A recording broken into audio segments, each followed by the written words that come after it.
Hello, my name's Jane Fisher. I'm the Jean Hales Professor of Women's Health at Monash University and a clinical psychologist. I'm having a conversation today with Dr. Mandy Deeks, who's also a psychologist, and we share an interest in the psychological aspects of women's health across the life course. But today we're going to be talking about the particular impact on women's well-being of experiencing a chronic illness. I wonder if you could define for us, Mandy, what really is meant by chronic illness and what chronic illnesses women are particularly vulnerable to experiencing. Sure. Chronic illnesses are those illnesses that interfere with your daily life, that are ongoing, and they tend to affect all different parts of your life, really. So it's your physical health, but it can also be your emotional well-being. It impacts on families, on your work, your whole environment, really. And there might be times where your illness is under control. There might be times where it flares up. So there are lots of different parts to a chronic illness. So I suppose it's something you have to really learn to live with. Yes. Can you give us a particular example that illustrates these experiences? Yes, I tend to work a lot with women who have experienced an early or premature menopause, and also a condition called polycystic ovary syndrome, or PCOS. And both of those illnesses are ongoing. They do affect women for the course of their life. Probably more in the younger years, but what women talk about is they're experiencing something that changes their life stage. So if we think about women with premature menopause, menopause is typically experienced in our culture around the age of 51.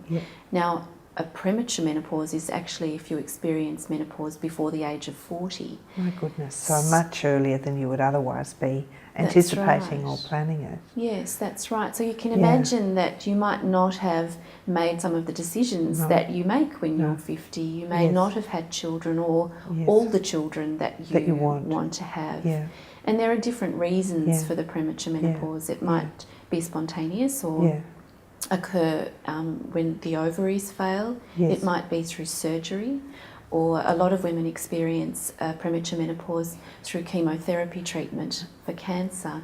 So there's lots of other issues that are also happening at the same time. Polycystic ovary syndrome, there are many symptoms that are associated with PCOS that impact on the body. So there are changes. Often women tend to put on weight very easily. They have a lot of acne and problems with... So really disfiguring symptoms that alter their appearance. Yes, and their view of themselves too. So that tends to make them very conscious. And I think that that's what happens with a chronic illness. You actually start to become very aware of your body, and it's not behaving like you want it to behave, and that sense of lack of control. And then you add perhaps an anxiety to that, or a disorder, and it's very hard to know what to treat first. Do you treat the illness, or do you treat the anxiety? And I'm interested in your experiences as well, and how that works in the women that you see. Well, I think to some extent they're inseparable, the physical and the psychological, and that ideally what women want is to have assistance for both these aspects of their lives taken into consideration together. One of the best models, I think, is the model provided by multidisciplinary teams in which women can receive care that is integrated. So the team members work together and a woman can feel that she's understood by all members of the team.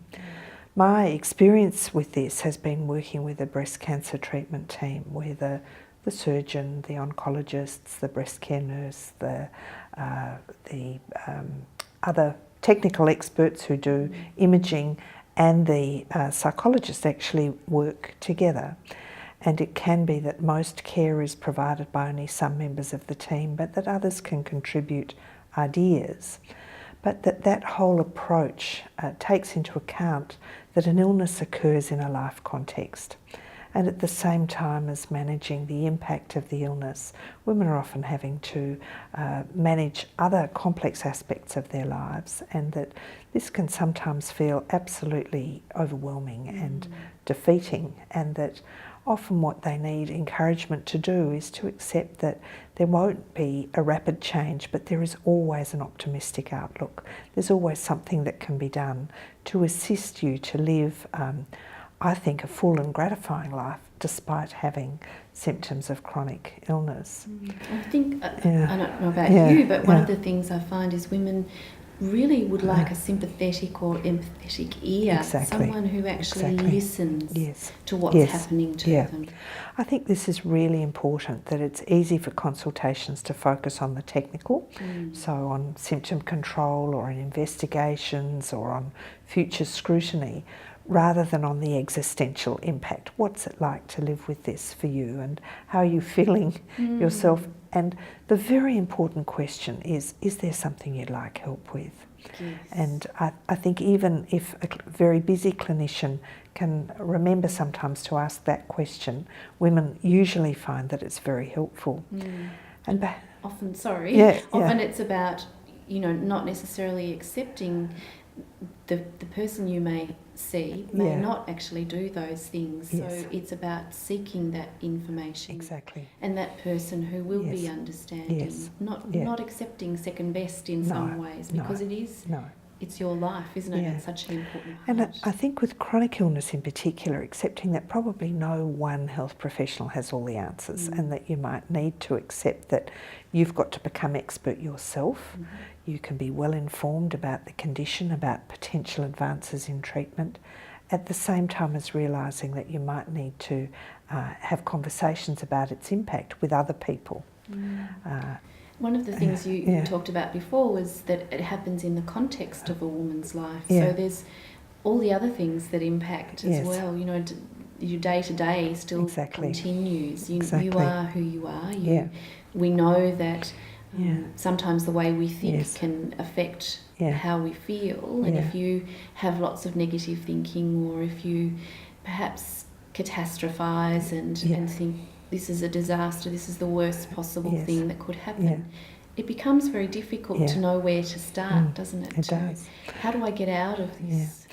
Whereas I think the healthiest thing to do, and this is the same as other aspects of women's lives, is to become assertive in realising that you have a right to participate fully, even if you have a serious health condition, but that it's really assisted if you can communicate about it clearly to others. You can explain what your needs are to other people, you can negotiate to have these met, even in a changed way. One of the things I love about what you've said, when talking in other conversations, is about the problem-solving skills. And learning how to solve problems is actually an incredibly helpful skill to have. For all aspects of life.